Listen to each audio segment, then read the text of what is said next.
Assalamualaikum warahmatullahi wabarakatuh. Bismillah walhamdulillah wassalatu wassalamu ala rasulillah wa ala alihi wa sahbihi wa mawala wa ba'd. Apa kabar pemirsa Mat TV dimanapun Anda berada? Senang sekali pada hari ini saya Andi Jaya kembali bersama dengan pemirsa semua dalam program Manajemen Syariah. Dan Alhamdulillah telah hadir di studio kita pada hari ini narasumber kita Bapak Dr. Henry Tanjung. Assalamualaikum Pak. Waalaikumsalam. Gimana kabar, sehat? Alhamdulillah. Alhamdulillah. Baik.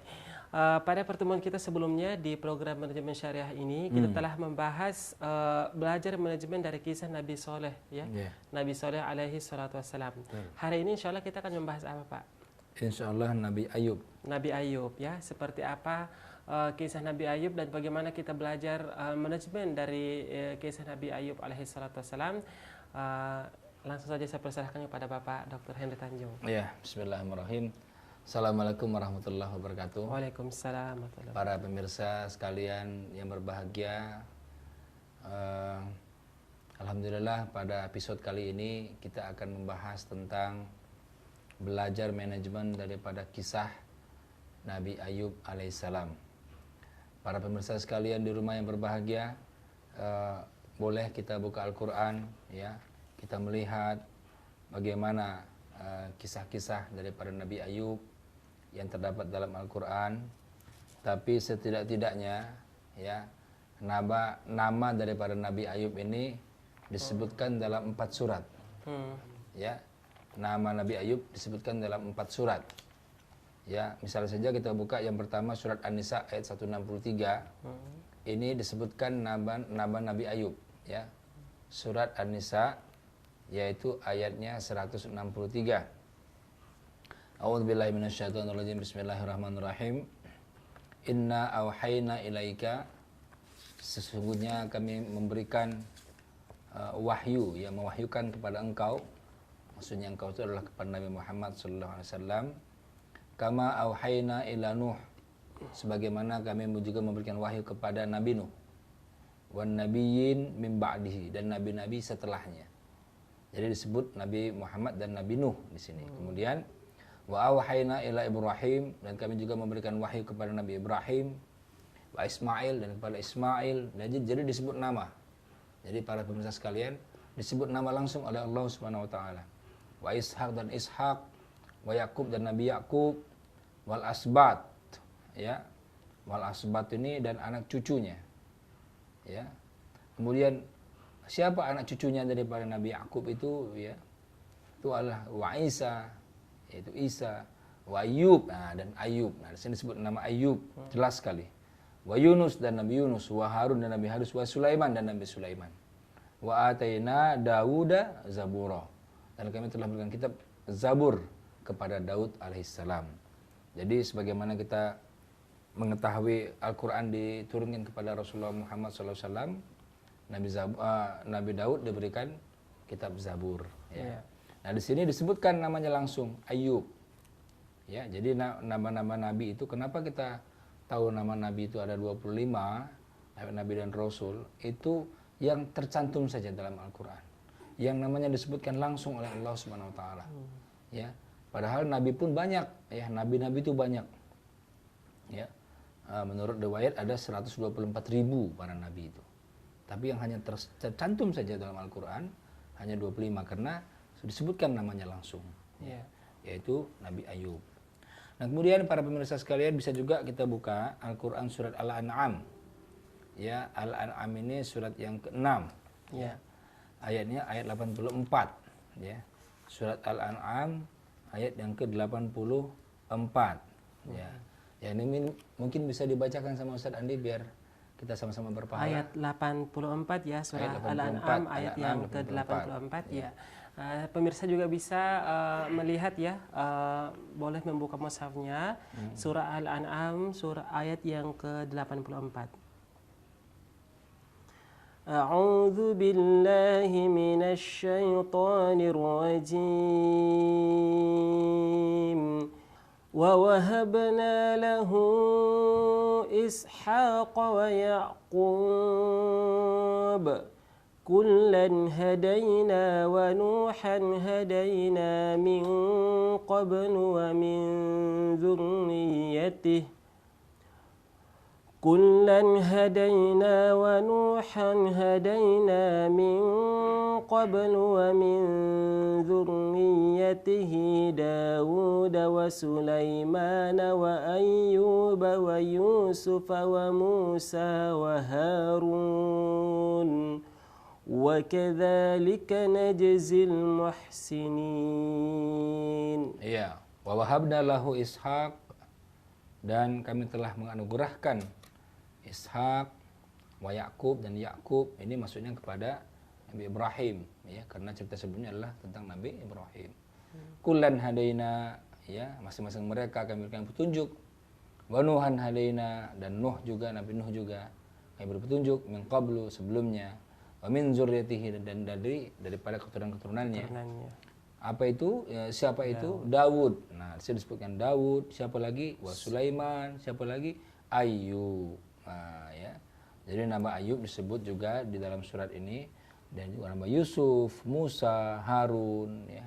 Wa kadzalika nazil muhsinin, itulah balasan bagi orang-orang yang berbuat baik, ya. Jadi di sini disebutkan namanya lengkap, ya, Ayub di sini disebutkan.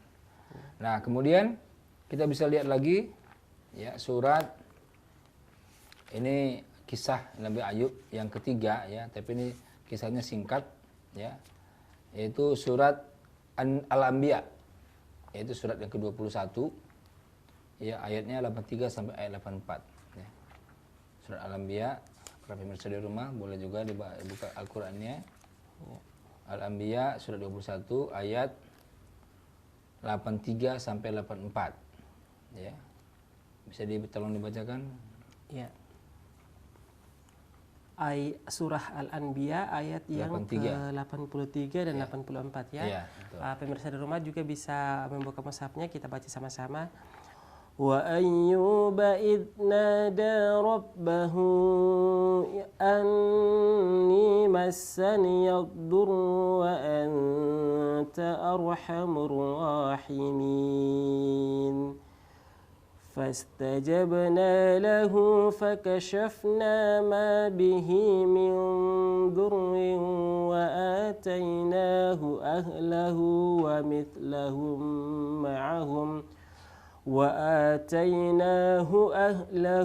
ومثلهم معهم رحمة من عندنا وذكرى للعابدين. Ya. Wa Ayub, dan Ayub, nah disini disebutkan wa Ayub, dan ingatlah kisah Nabi Ayub, idnada rabbahu, ketika Nabi Ayub, ya, berdoa kepada Tuhannya, ya, anni massaniyad durru, ya, sesungguhnya aku telah ditimpa penyakit, ya.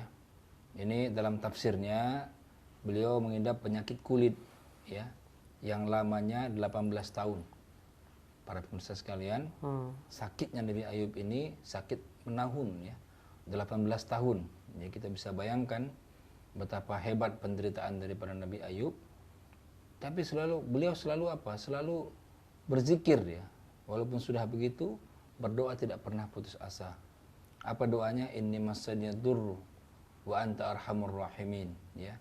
Engkaulah Maha Penyayang, ya. Jadi walaupun sudah diuji sedemikian rupa dengan penyakit, tapi tidak merubah persepsi daripada Nabi Ayub kepada Allah Subhanahu wa taala.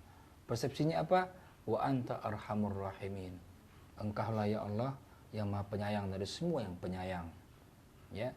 Kemudian fastajabna lahu, maka kemudian kami mengabulkan doanya. Ya.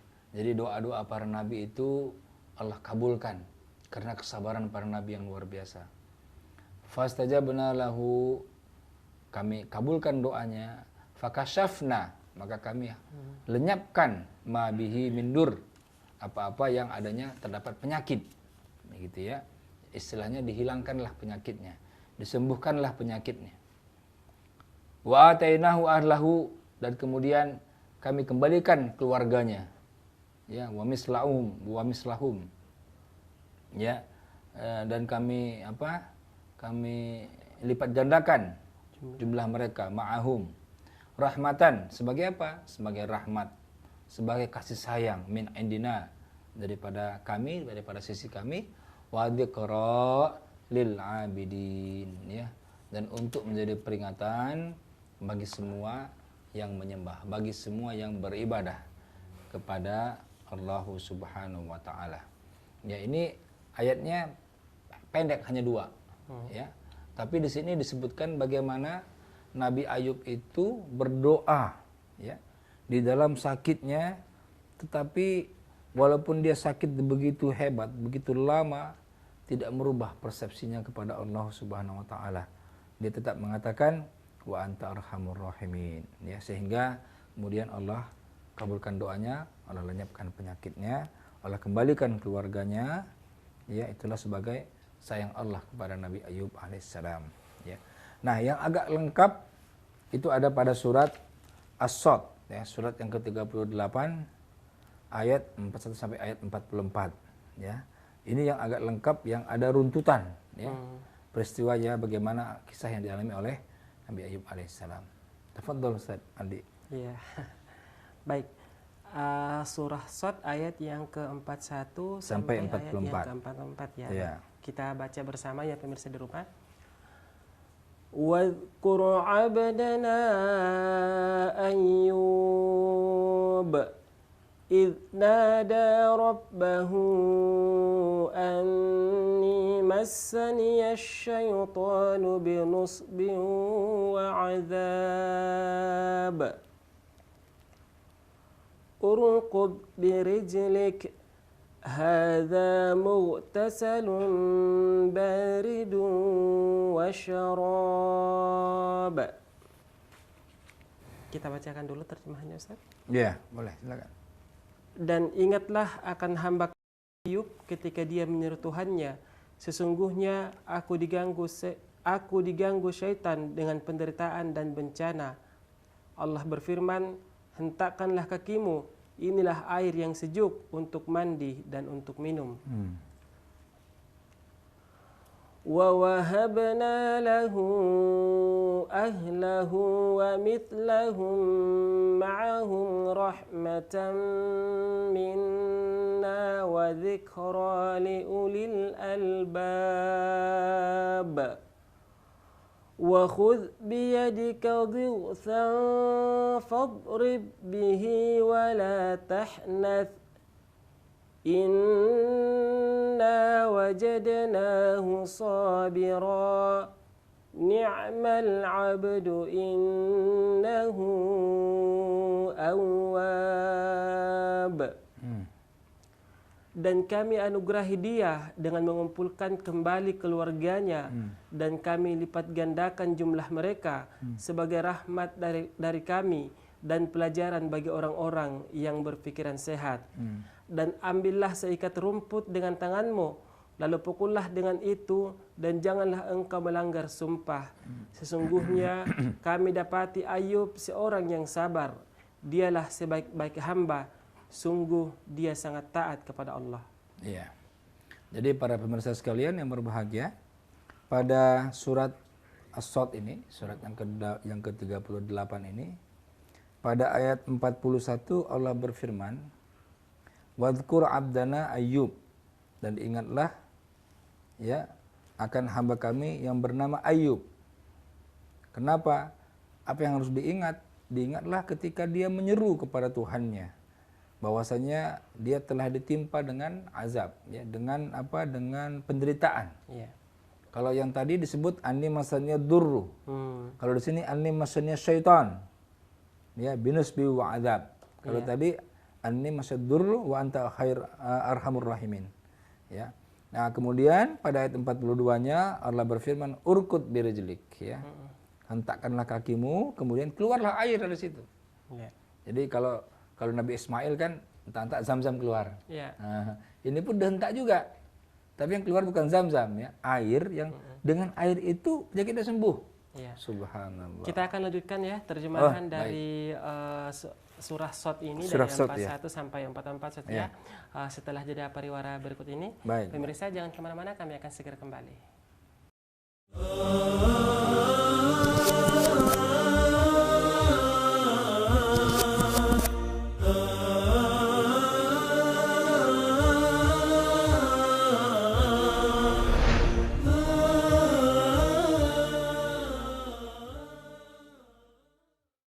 pemirsa, kembali lagi di program Manajemen Syariah, masih bersama saya Andi Jaya dan narasumber kita Bapak Dr. Henry Tanjung, masih dengan tema belajar manajemen dari kisah Nabi Ayub alaihi salatu wassalam.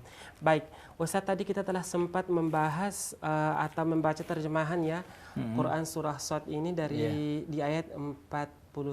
Ya, mungkin bisa dilanjutkan. Ya, di ayat 42-nya para pemirsa sekalian yang berbahagia, di ayat 42-nya Allah berfirman urkut birejlik, ya. Artinya apa? Hentakkanlah kakimu ke tanah. Jadi memang walaupun Allah berkehendak ya, ingin mengeluarkan air, tetap saja Allah menginginkan adanya ikhtiar daripada hamba. Jadi tidak diam-diam saja kemudian keluar air ya. Sampai dengan Nabi Ismail ketika di Ka'bah itu ya, dari kakinya itulah, dari tangan kita keluar air Zam-Zam itu.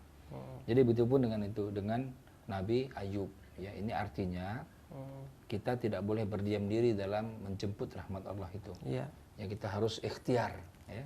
Ikhtiar. Urkud birejlik hadza mughtasalun baridun wa sarab ya.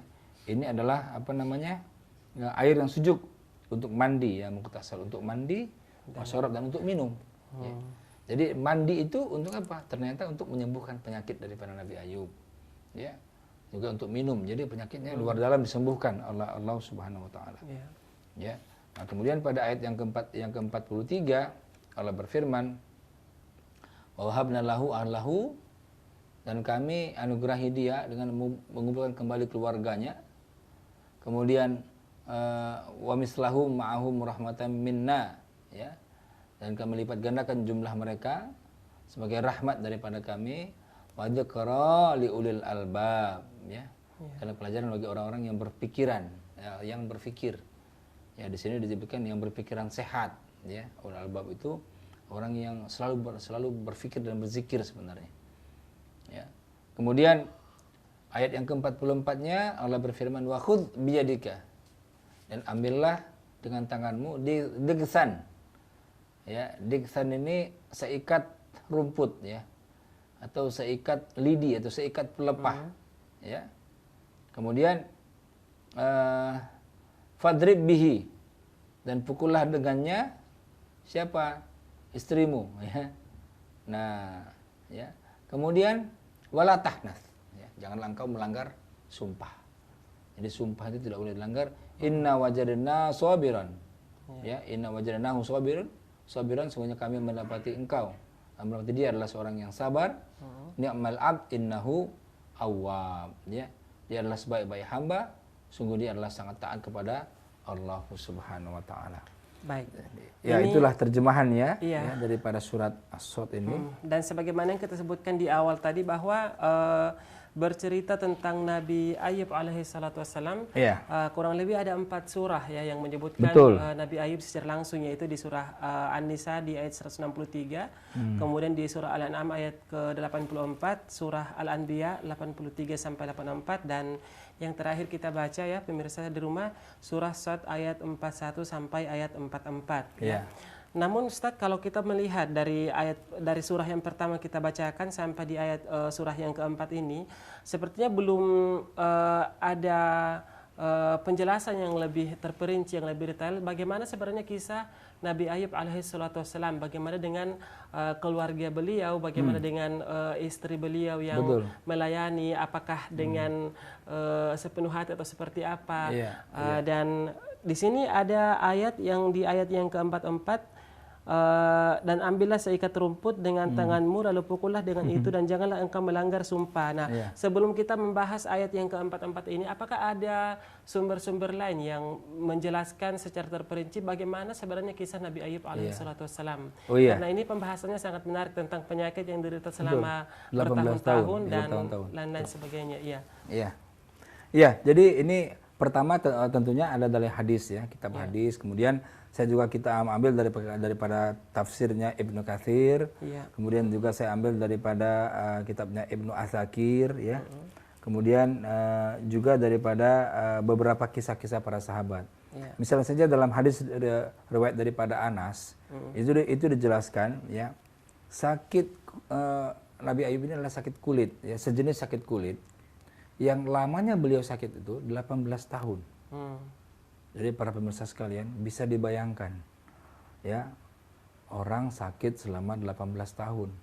Kalau itu ibarat anak ya, lahir kemudian besar umur 18 tahun, itu sudah tamat SMA. Iya, betul. Ya, nah, selama itulah sakit ya. Iya. Bisa dibayangkan itu goncangan yang dialami. Ya, bukan hanya oleh Nabi Ayub sendiri, juga oleh istrinya, oleh anak-anaknya, oleh keluarganya, oleh ahlinya semuanya. Ya, bukan hanya oleh Nabi Ayub sendiri. Ya. Nah, kemudian keterangan daripada tafsir Ibnu Katsir itu dijelaskan bahwasanya Nabi Ayub ini adalah nabi yang miskin setelah sebelumnya kaya. Nah, Setelah sebelumnya kaya. Kaya. Berarti sebelum sebelum Nabi sakit Ayub ini adalah Nabi orang kaya. yang kaya seperti Orang itu kaya. ya. Orang kaya. Jadi kira-kira orang kaya sakit bertahun-tahun jadi miskin gitu, kira-kira begitu. Ya. Ini ujian yang luar biasa daripada Allah Subhanahu wa taala. Jadi sebenarnya ini ujian pertama, ujian harta. Ya kan? Ujian harta. Allah berikan harta, kemudian lewat penyakit Allah ambil harta itu. Baik, sebelum dilanjutkan kisah tentang Nabi Ayub, bahwa Nabi Ayub sebelumnya adalah seorang yang kaya kemudian jatuh miskin. Yeah. Apakah ini juga disebutkan di dalam Al-Quran dari ayat yang kita baca sebelumnya atau Tidak ada ini keterangan. hanya Tidak ada. penjelasan Ini hanya dari penjelasan tafsir daripada Ibnu Katsir, tafsir Ibnu Katsir. Iya. Kemudian daripada Ibnu Asakir itu dijelaskan Nabi Ayub ini sebelum dia sakit itu punya anak banyak. Kemudian begitu dia sakit, anaknya meninggal satu-satu. Habis. Allahu Akbar. Luar biasa. Selama rentang waktu 18 Iya. tahun itu ya. Iya, meninggal. Habis. Jadi diberi anak, Allah cabut anak itu. Kalau tadi kalau dalam kitab Ibnu Katsir, Allah beli harta, Allah ambil harta itu. Nah, kemudian masih dalam keterangan daripada Ibnu Asakir, dulu sebelum dia sakit, dia diberikan kesehatan, setelah itu diuji dengan sakit. Jadi bayangkan ya, 3 ujian yang berat-berat langsung sekaligus dialami oleh Nabi Ayub. Iya. Pertama, ujian jasad, sakit. Nah, di tengah-tengah sakitnya itu Allah berikan ujian hartanya, miskin. Iya. Bersamaan itu Allah ambil anak-anaknya. Ya. Iya. Sehingga dia habis anaknya. Dalam kisah itu, dalam kitab Ibnu Asakir dijelaskan habis anaknya, meninggal dunia gitu ya. Nah, tapi kemudian setelah sembuh ya tadi pada ayat yang kita baca, ayat Al-Anbiya 84 itu kan, ya, fastajabna lahu, ya, dikabulkan doanya Nabi Ayub, kemudian dihapuskan penyakitnya, kemudian dikembalikan keluarganya. Iya, Nah, apa makna dikembalikan kepada keluarga itu? Itu adalah ketika sembuh kemudian Nabi Ayub menikah dengan perempuan, tidak satu perempuannya, ada beberapa perempuan. Kemudian punya anak banyak dari situ, dikembalikan lagi keluarganya. Artinya sudah Allah ambil, Allah berikan lagi keluarganya. Berarti yang dimaksudkan dikembalikan lagi kepada keluarganya adalah keluarga setelah menikah, Ustadz ya, bukan Setelah menikah. Setelah menikah. Jadi bukan pada istri yang pertama. bukan. Jadi di dalam kitabnya Ibnu Asakir ini itu dijelaskan anaknya yang tadinya misalkan 5 ya. Ini nggak ada keterangan berapa jumlah anaknya. Iya. Misalkan 5, maka setelah disakit dia menikah, anaknya jadi 10. Jadi dilipatkan kan 2. Tapi yang sebelumnya sudah meninggal semua. Meninggal habis. Dan istrinya? Istrinya masih ada. Nah, istrinya ini istrinya ya. Iya, ini mungkin perlu juga kita bahas Iya. karena saya pernah mendengar sebuah kisah atau penyampaian bahwa istri Nabi Ayub ini ketika Nabi Ayub sakit justru meninggalkan Nabi Ayub. Iya. Seperti itu. Bagaimana kisah tersebut, Ustaz? Ya, bukan. Jadi ini istri Nabi Ayub ini menurut saya adalah istri yang luar biasa. Ya, ini adalah sifat istri yang kayaknya harus jadi milik istri-istri kita ini ya. Yaitu apa? Pertama, beliau itu orangnya sabar. Iya. Sabar mengurusi suami dalam keadaan sakit. Kemudian tangguh. Ya, tangguh itu artinya dari segi mentalnya dia siap. Iya. Ya.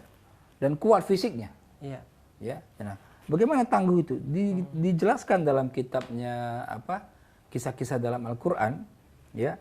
Itu bahwasanya saking udah miskinnya, ya, yang tadinya punya uang ya, yang tadinya kaya, sakit 19 tahun jadi miskin karena semua keluarganya meninggalkannya ya. Iya. Kecuali 2 orang saja. Selain istrinya itu 2 orang saja. Hmm. Nah, itu sampai istrinya itu jadi pembantu. Hmm. Ya, sampai jadi pembantu. Bayangkan ya. Jadi tidak betul bahwa istrinya meninggalkan pada saat Betul. keadaan Nabi Ayub sangat memprihatinkan ya. Enggak betul. Enggak betul. Iya. Enggak betul.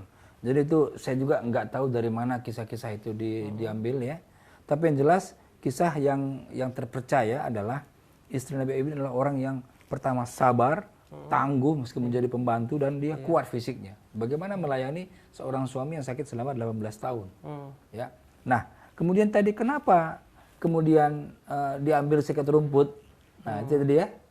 Kemudian dipukulkan ke kakinya itu. Iya. Kenapa? Karena ketika ya dalam 18 tahun kan bisa saja seorang perempuan atau seorang apa dalam keadaan kondisi capek, lemah, letih gitu ya. Sehingga pelayanannya kepada suaminya kurang berkenan misalnya. Sehingga ketika itulah Nabi Ayub marah, kemudian bernazar. Nanti setelah aku sembuh, aku akan pukul istriku 100 kali gitu ya. Oh, seperti aku akan cambuk 100 kali gitu. Ya, ini yang itu berkaitan berkaitan dengan ayat yang ke-44 yang kita baca tadi ya. Tadi betul. Iya, betul. Wa khudh biyadika dhiktan fadrib bihi wa la tahnat ya.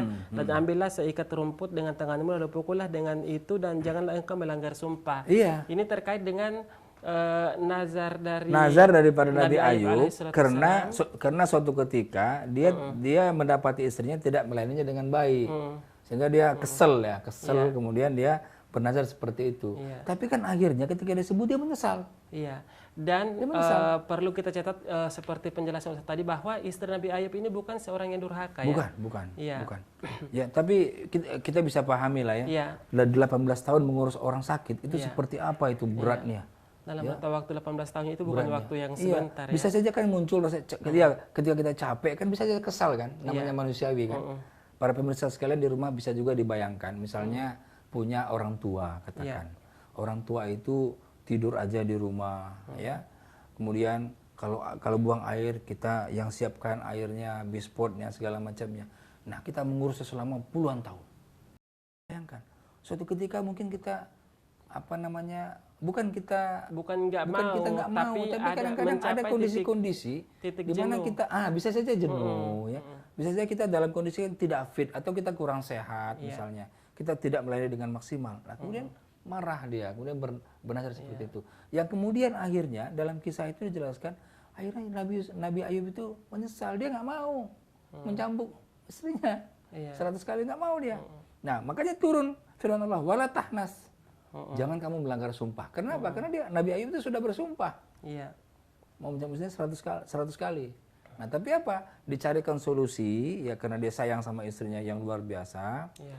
Dicarikan solusi, dikumpulkanlah 100 pelepah pelepah korma atau apa gitu ya, kayak lidi lah. Dikumpulkanlah 100 lidi, diikat, dipukullah sekali. Dan sama dengan 100 kali cambuk gitu. Iya, dan ini atas wahyu Allah. Firman Allah. Iya. Atas firman Allah. Ya, mungkin kita pemirsa di rumah ya boleh melihat kembali di surah Sad ini ayat yang ke-44 ya, agar tidak salah menafsirkan ya apa yang dimaksud dengan mengambil seikat rumput dengan tanganmu ya. Iya. Jadi ini juga dalil yang menyatakan bahwa nazar itu harus dilaksanakan. Iya. Tapi bisa dengan cara yang ahsan. Nah, gitu ya. Jadi 100 kali cambukan itu dikumpulin ya. Kumpulin jadi 100 lidi, kumpulin sekali saja. Nah, itu sama 100 kali cambukan. Itu karena apa? Karena maha rahmannya. Maha rahmannya Allah kepada Nabi Ayub ya, dan Ayub juga sayang kepada istrinya, tapi karena sudah bersumpah, sumpah harus dilaksanakan. Ya, sebelum kita lanjutkan tadi sempat disinggung tentang jenis penyakit yang diderita oleh Nabi Ayub. Penyakit kulit. Apakah ada keterangan yang lebih terperinci sebenarnya penyakit kulit itu sejenis apa? Tidak ada. Penyakit kusta atau tidak ada. Saya ada baca beberapa kitab, tidak ada sejenis penyakit apa ya. Tetapi ini penyakit yang luar biasa lah yang menahun gitu ya. Kalau dulu ketika saya kecil-kecil tuh, ketika saya kecil ngaji di madrasah itu disebutkan sama ustadz saya itu sampai belatung katanya ya. Belatung nempel di jidat gitu ya. Jadi kalau sujud itu bangun lagi belatungnya nempel di situ ya. Gitu sampai begitu gitu ya. Tapi walau alam, jadi nggak ada penjelasan yang jelas Baik. seperti apa penyakitnya. Namun pastinya adalah sejenis penyakit kulit. Penyakit kulit. Penyakit kulit. Ya, yang diderita yang membuat orang lari. Berarti kan ini sangat menjijikkan. Iya, mungkin menimbulkan aroma yang tidak Iya, sedap. jadi kalau misalkan kita penyakit kulit panu, kan orang kan tidak lari gitu. Iya, betul. Tapi semuanya lari. Kecuali 2 orang itu saja, saudaranya yang terus mendoakannya. Itu berarti memang udah sangat mengganggu ya. Iya. Bisa bau, bisa segala macam gitu. Iya.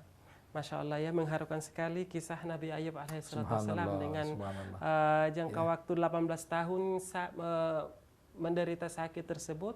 Dan setelah kita juga jelaskan tadi bahwa istri beliau senantiasa menemani beliau dalam keadaan seperti itu apapun ya.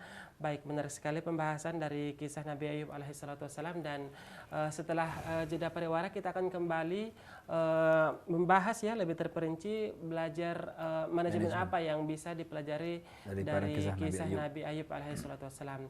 Pemirsa jangan kemana-mana, kami akan segera kembali.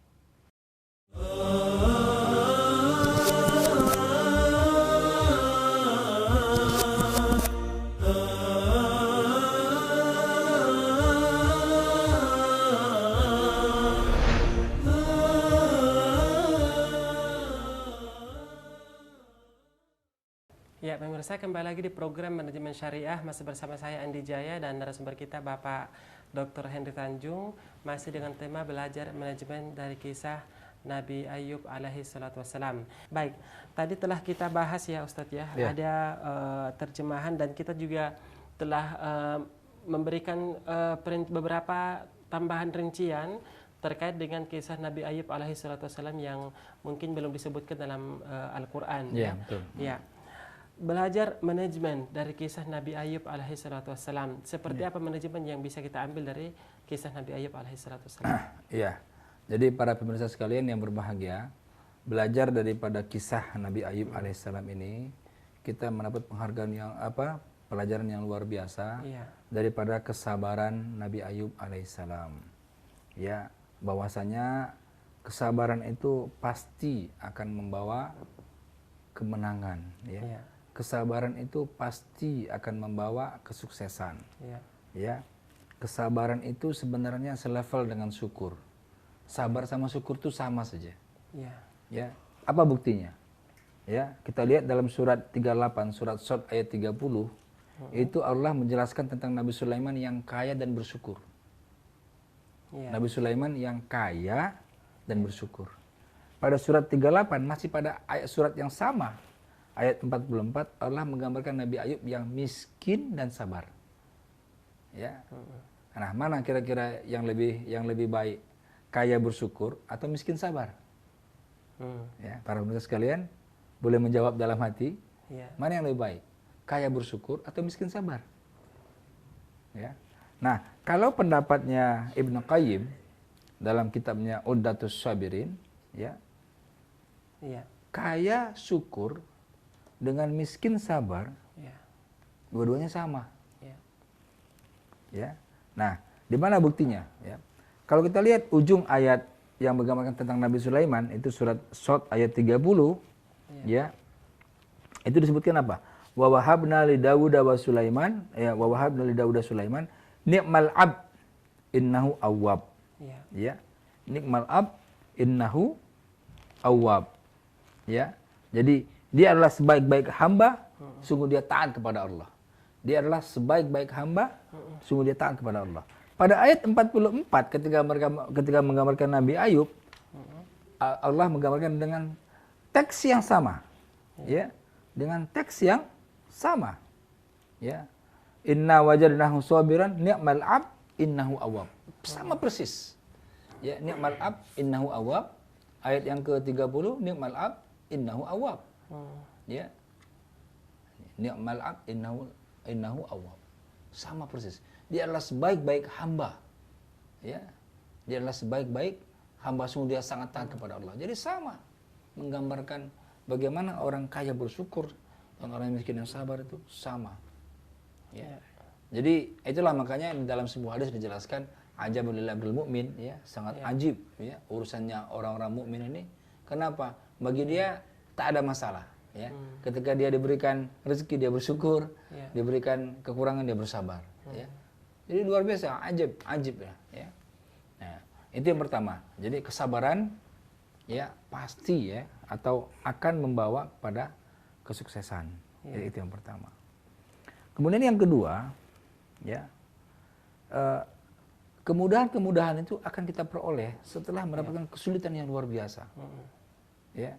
Jadi istilahnya begini, kalau dalam Al-Qur'an yang lain disebutkan inna ma'al usri yusra. Ya. Jadi tidak mungkin kita akan mendapatkan kemudahan setelah kemudahan, tidak ada. Ya. Tidak ada. Harus kesulitan dulu. Dulu baru ada kemudahan. Nah, ketika dia keluar daripada kesulitan itu, dia akan merasakan kemudahan yang luar biasa. Iya. Ya. Coba lihat orang-orang yang misalkan lulus doktor misalkan dengan susah payah perjuangannya gitu ya. Pasti begitu dia lulus, dia akan luar biasa bahagianya ya. Iya. Karena dia merasakan kesulitan yang luar biasa. Ya, gemblengannya yang luar biasa. Ya. Dan orang-orang sukses itu adalah orang-orang yang memang gemblengannya luar biasa. Iya. Ya. Jadi ibarat apa ya? Ibarat kita mau membuat pisau yang sangat tajam. Iya. Itu kan nggak bisa kita asah pisau itu dalam keadaan dingin kan? Iya. Kita panaskan pisau itu. Sudah panaskan kita pukul, puntang, merah-merah membara kita pukul lagi. Oh ya, kita panaskan lagi, kita pukul lagi. Nah, seperti itulah ya penggemblengan orang-orang yang sukses itu. Yang sejalan dengan dipanaskan, dipanaskan, dipukul. Nah, Allah ingin apa? Allah ingin mengangkat derajatnya. Nah, itu. Ya, Allah ingin tahu seperti itu kan? Iya. Nah, begitu itu jadilah dia besi yang parang yang sangat tajam. Iya. Melalui proses pukul, panaskan, pukul, panaskan. Iya. Ya. Dan kalau kita mereview kembali ya kisah-kisah Nabi dan Rasul yang telah pernah kita bahas sebelumnya, tak ada satu orang Nabi pun yang tidak mengalami kesulitan di awalnya. Iya, betul. Iya, baik. Sebelum kita lanjut, mungkin kita akan menyapa pemirsa yang telah bergabung bersama kita. Assalamualaikum. Ya, sepertinya terputus ya. Baik, kita lanjutkan yang tadi saja bahwa kalau kita mereview kembali nabi-nabi yang telah kita bahas di manajemen syariah ini, betul. Tidak ada satu nabi pun yang tidak mengalami ujian atau kesulitan. Betul. Ya, semuanya pasti mengalami ujian dan bukan ujian yang biasa, ya, ujiannya yang ujian yang hebat, luar biasa, yang luar biasa hebat, seperti itu. Jadi pelajaran yang kedua adalah kemudahan akan diperoleh setelah melalui kesulitan. Dan itu 2 kali kan. Jadi ada orang menerjemahkan satu kesulitan ada 2 kemudahan. Ya. Karena luar biasa ya, diulang-ulang gitu ya. Nah, yang ketiga ya jangan memutuskan sesuatu itu karena emosi. Nah, ini ya. Iya. Jadi kalau kita dalam keadaan emosi, jangan kita mengambil keputusan. Ya. Kita mencat orang karena emosi, itu nggak benar itu. Terkait dengan, maaf sebelum dilanjutkan, terkait dengan pelajaran yang ketiga, jangan mengambil keputusan dalam keadaan emosi. Kalau dikaitkan dengan kisah Nabi Ayub, di poin mana ini Ustaz? Ya, jadi itu poinnya adalah ketika istrinya itu lengah ya, suatu saat lengah tidak melayani Nabi Ayub dengan baik, maka kemudian dia marah. Marah dan dia bersumpah akan mencambuk 100 kali, bayangkan. Itu kan mengambil keputusan dalam keadaan emosi. Ya. Nah, itu jangan, kita nggak boleh melakukan seperti itu. Kalau kita mau mengambil keputusan, ya itu jangan kita lakukan dengan emosi. Sehingga kemudian di ayat 44 Allah berikan solusi sebagai jalan keluar. Ya, karena dia sudah bersumpah, itu harus dilaksanakan, diberikanlah solusi tadi. Ya. Daripada cambuk 100 kali, 100 lidi dikumpulin, cambuk sekali saja. Itu kan solusi daripada tadi tuh ya. Akibat dia mengambil keputusan yang emosional, lagi tidak stabil ya. Dalam kondisi marah utamanya. Jadi artinya apa? Kita nggak boleh mengambil keputusan, kita nggak boleh menandatangani SK, kita nggak boleh menandatangani orang mencat orang dalam kondisi marah, jangan. Ya, jadi kalau kita marah dinginkan dulu. Dulu calm down dulu ya. Jangan lakukan apa-apa. Sudah kita calm down dingin, nah barulah kita mengambil keputusan apa yang harus kita lakukan. Ini dalam rangka berbuat adil. Ya, berbuat adil. Begitupun dengan orang yang tidak suka kepada kita atau musuh-musuh kita. Kita juga harus berbuat adil kan? Jangan karena kita benci kepada suatu kaum sehingga kita berbuat zalim kepada mereka gitu kan. Harusnya kita adil kepada siapa saja. Baik. Ya. Jadi Itu poin yang ketiga, ya. Jadi apa? Jadi jangan memutuskan suatu perkara itu karena marah, ya, karena emosi. Jadi maka itu la takdob itu di situ, ya. Karena kalau sudah marah, apapun nanti jadi nggak benar gitu ya. Ngambil keputusan jadi nggak benar ya. Bekerja juga jadinya apa gimana gitu ya. Bagi sehat pun ya terganggu kan. Orang yang marah-marah terus ya, dia kalau dia marahnya luar biasa, pecah pembuluh darah otaknya, ya dia bisa meninggal dunia. Gitu ya. Jadi memang marah itu aspek apapun itu tidak benar. Aspek kesehatan tidak benar, aspek manajemen juga tidak benar ya. Dalam keadaan emosi. Ya. Nah, yang keempat senada dengan itu ya, pikirkan akibat daripada suatu perbuatan. Ini kita harus berpikir panjang. Ya. Jadi para pemirsa di rumah, kalau kita punya persoalan konflik misalnya dengan kawan sekantor, ya, dengan atasan, dengan bawahan, ya, hatta dengan orang rumah, dengan istri kita, maka berpikir panjang lah. Ya, karena setan yang selalu nyuruh kita berpikir pendek, gitu ya. Kalau di rumah itu istilahnya dikit-dikit cerai. Aku ceraikan kau, aku pulangkan kau, ya. Aku pulangkan ke rumah orang tuamu, segala macam lah. Ya. Karena itu sesaat berpikiran pendek, gitu ya. Nah, mungkin juga karena tadi itu karena emosi, gitu kan. Jadi kita harus berpikir panjang, ya, berpikir dalam konteks jangka panjang. Gitu. Baik, ini ada pertanyaan pemirsa yang masuk ke nomor interaktif kami. Ada dua pertanyaan. Yang pertama, apakah Nabi Ayub salah karena tidak memikirkan akibat perbuatannya? Apakah Nabi Ayub salah karena tidak memikirkan akibat perbuatannya? Mungkin ini terkait dengan pelajaran yang kita ambil ketiga dan keempat ya. Jangan mengambil keputusan pada saat emosi dan pikirkan apakah akibat dari suatu perbuatan yang kita lakukan. Nah, mungkin pertanyaannya, apakah Nabi Ayub ini dinilai keliru atau menyimpang karena tidak memikirkan akibat dari perbuatannya itu? Ini menurut hemat saya pribadi, orang dalam kondisi sakit, ya, kemudian menahun, itu kondisi jiwanya pasti tidak stabil. Pasti tidak stabil. Saya berapa kali mengunjungi orang yang stroke sudah 7 tahun gitu ya. Begitu saya datang, belum saya ngomong dia sudah nangis. Ya, kadang-kadang nangisnya kayak anak-anak begitu. Karena tidak stabil. Begitu, karena nggak stabil emosinya. Nah, saya tidak katakan Nabi Ayub salah. Ini adalah pelajaran kita. Pelajaran kita bagi kita yang hidup sekarang ini ya. Pelajaran daripada kisah Nabi Ayub ini adalah ketika dalam kondisi labil, ya, kondisi tidak normal, ya, kondisi tidak emosi, jangan mengambil keputusan apalagi keputusannya mencambuk istri gitu ya 100 kali gitu ya. Jangan. Nah, ini yang menurut hemat saya pribadi itu kalau tidak dihukumi sebagai kekeliruan ya. Tidak ya. Tapi kita hanya mengambil pelajaran. Mengambil pelajaran daripada itu. Iya, baik. Ini ada pertanyaan selanjutnya ya. Iya, sebelum kita membacakan mungkin kita menerima penelpon yang telah masuk. Assalamualaikum. Ya, assalamualaikum. Assalamualaikum.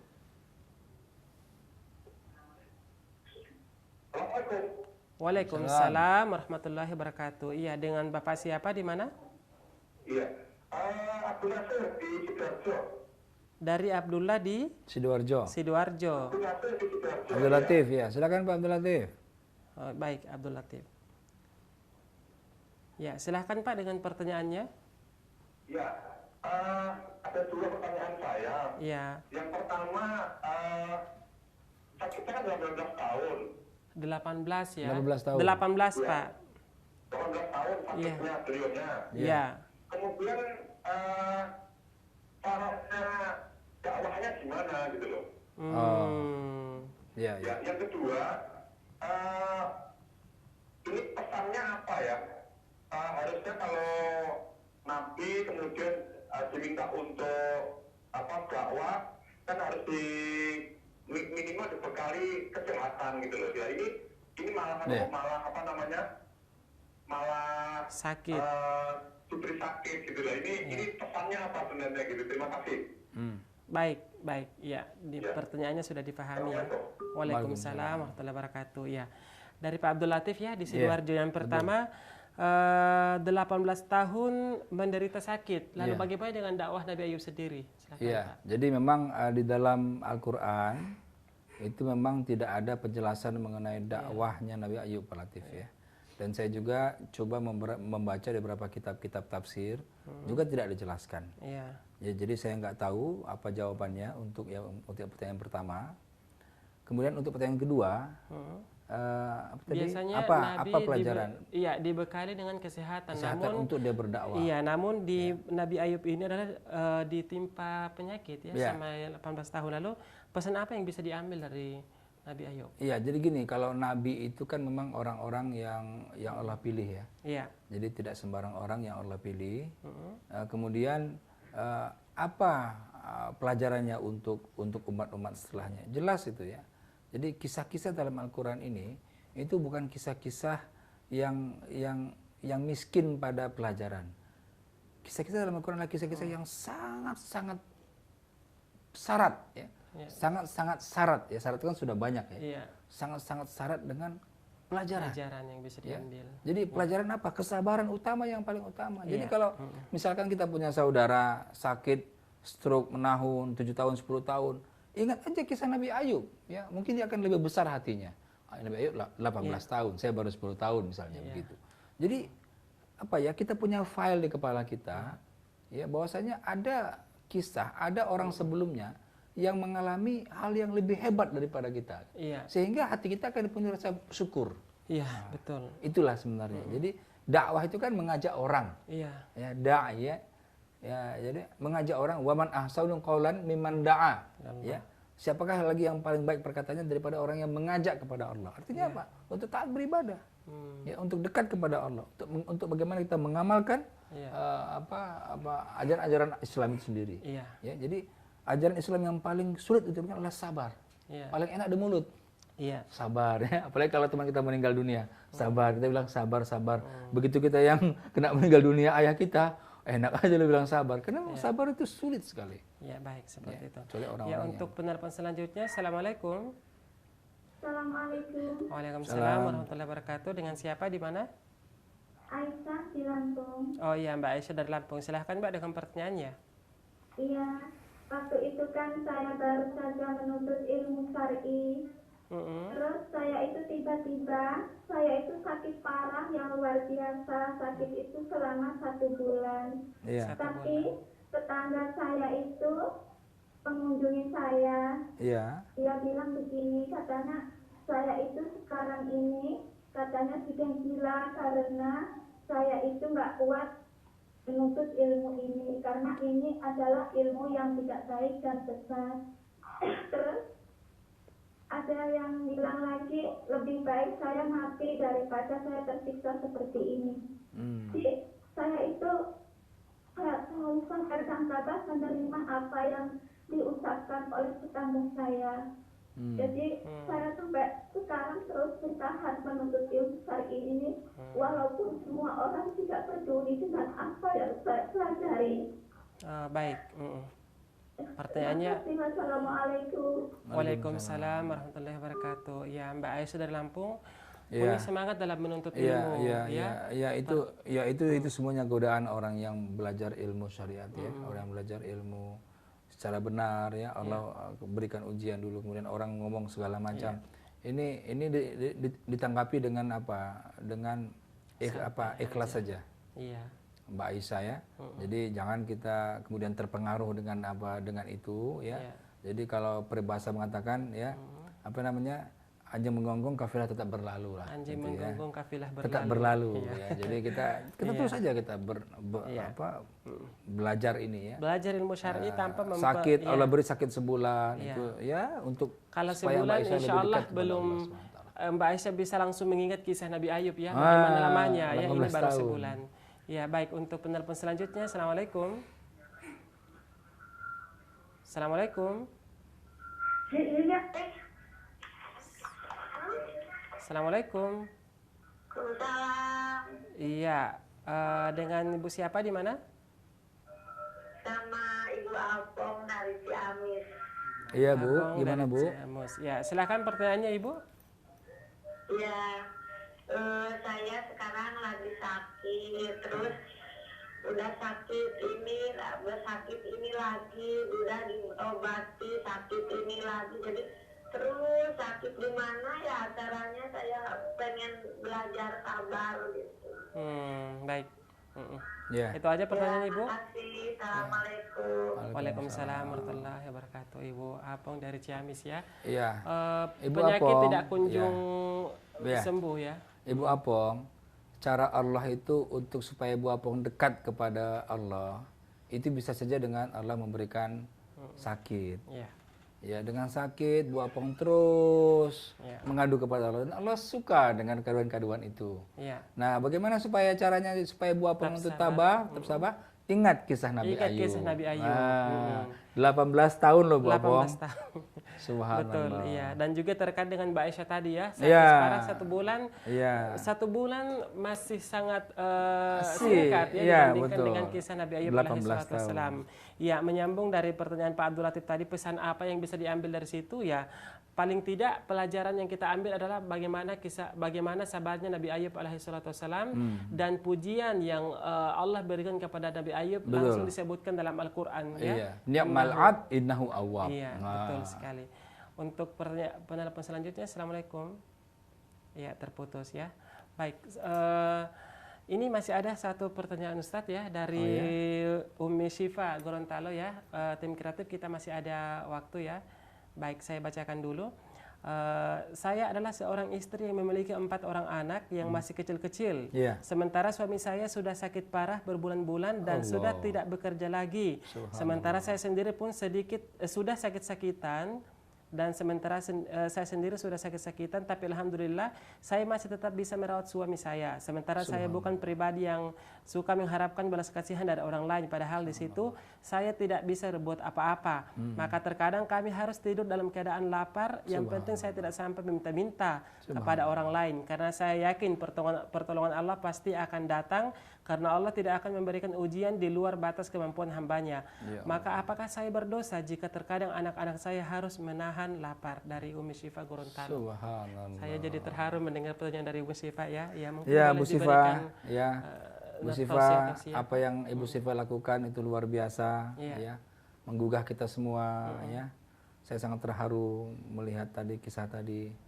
Dan ya ini adalah tanggung jawab kita, tanggung jawab daripada umat sebenarnya, ya. Nanti kita akan coba untuk mengkontak lah kawan-kawan kita yang di Gorontalo untuk melihat kondisi suami ibu, ya, untuk membantu suami ibu. Karena apa? Karena kita ini Muslim ini bersaudara. Ya, jadi kalau ibarat satu tubuh, ya, kalau tubuh yang lain sakit maka kita juga akan ikut merasakannya. Iya. Insyaallah nanti Bu kita akan coba untuk berbuat sesuatu. Seperti itu ya. Iya. Iya.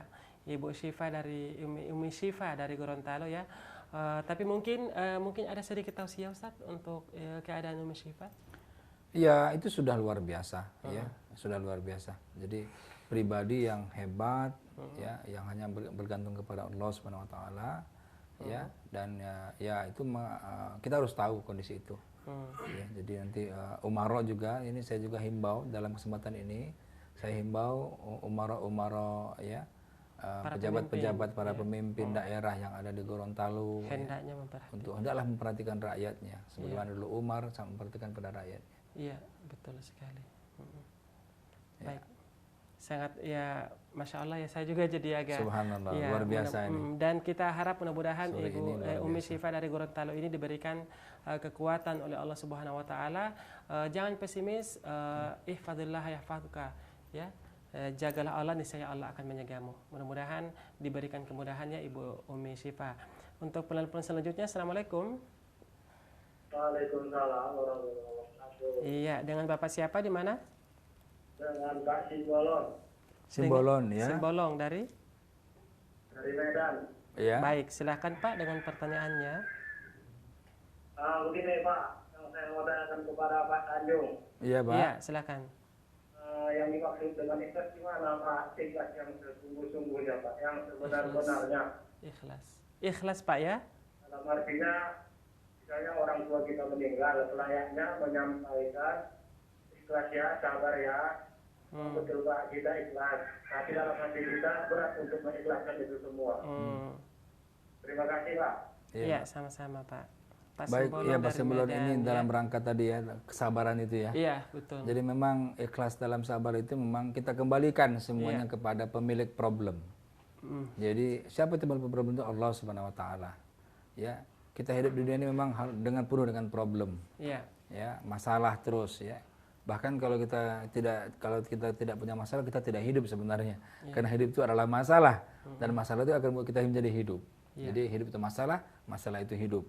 Jadi saya pun merasakan ketika itu posisi seperti itu, Pak Simbolon, ketika orang tua saya meninggal dunia, orang-orang bilang saya sabar, saya nggak kuat juga gitu ya. Betul. Tetapi perlu waktulah, kita manusia, kita perlu waktu.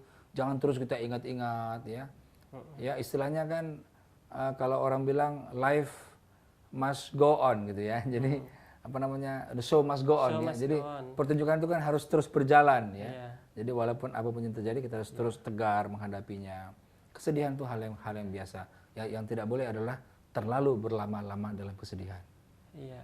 Fal tasbir wal tahtasib, bersabarlah dengan kesabaran yang sungguh-sungguh dan Betul. berikhtiar, nantiasa mengharap pahala dari Allah Subhanahu wa taala. Iya, Ya. baik. Sayang sekali waktu kita sangat terbatas ya. Kita sudah berada di penghujung waktu. Ya, sekali lagi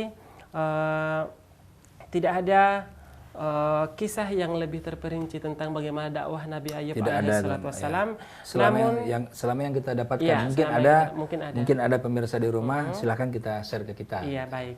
Namun di balik dari hal itu cukuplah pujian Allah kepada Nabi Ayub alaihissalam sebagai motivasi buat kita ya untuk bisa lebih bersabar dan meningkatkan ketakwaan kita kepada Allah Subhanahu wa taala. Ya, sayang sekali waktu kita sangat terbatas.